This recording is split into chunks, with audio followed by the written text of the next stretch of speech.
আসসালামু আলাইকুম প্রিয় দর্শক, রূপস মম রেসিপির আরও একটি নতুন পর্বে আপনাদেরকে স্বাগত জানাচ্ছি।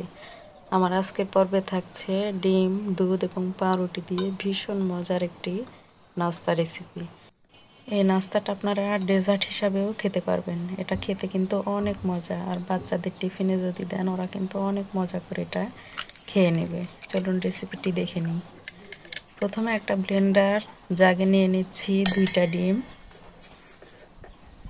এবারে দিয়ে দিলাম 2 চামচ চিনি। আপনারা চিনিটা কমিয়ে বাড়িয়ে দিতে পারবেন পছন্দ মতো।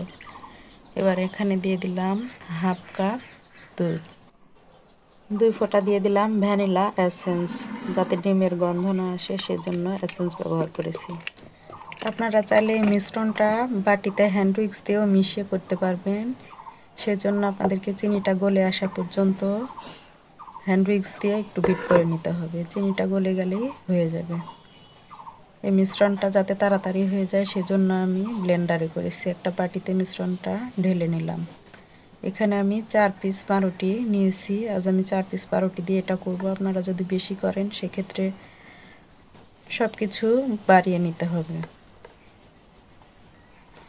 একটা চাকু দিয়ে আমি পাউরুটির সাইডটা একটু সমান করে লাল অংশগুলো কেটে নেব। আমার সাইডগুলো কাটা হয়ে গেছে। এবার এটাকে একটা সাইডে রেখে সেই মিশ্রণটা আমি নিয়ে নিচ্ছি। এই মিশ্রণে একটা করে পিস আমি দেখতেই পাচ্ছেন সুন্দরভাবে চোবাচ্ছি, আর 3 থেকে 4 বার এটাকে ফোল্ড করে করে এভাবে করে চুবিয়ে নিব। অতিরিক্ত চোবানো যাবে না, তাহলে কিন্তু একদম খসে যাবে, হাতে বোঝাই যাবে যখন করবেন আপনারা। সফট হয়ে আসা পর্যন্ত এভাবে একটু ঘুরিয়ে প্রত্যেকটা পাউরুটি চুবিয়ে নিতে হবে। এটা যত ভালোভাবে করবেন খেতে কিন্তু তত মজা লাগবে, সফট থাকবে।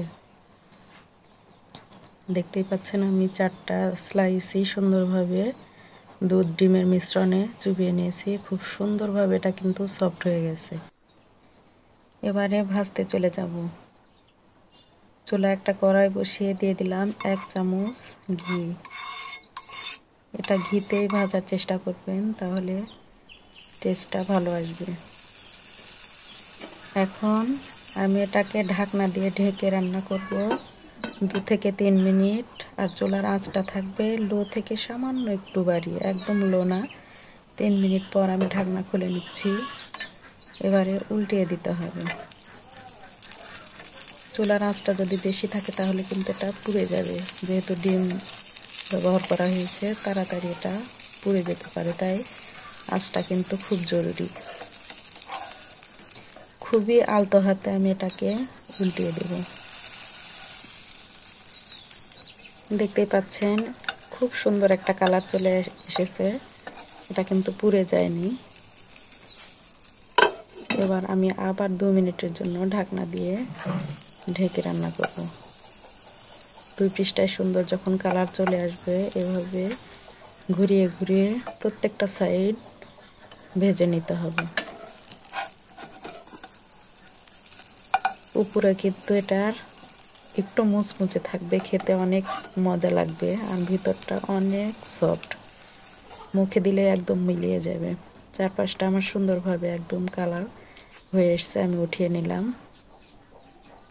দেখতেই পাচ্ছেন অনেক লোভনীয় হয়েছে, আর খেতে কিন্তু অনেক মজা। বাসায় এভাবে ট্রাই করলে দেখবেন সবাই খুবই পছন্দ করবে, এবং বাচ্চারা তো অনেক মজা করে খাবে। এতক্ষণ ভিডিওটি দেখার জন্য অনেক ধন্যবাদ।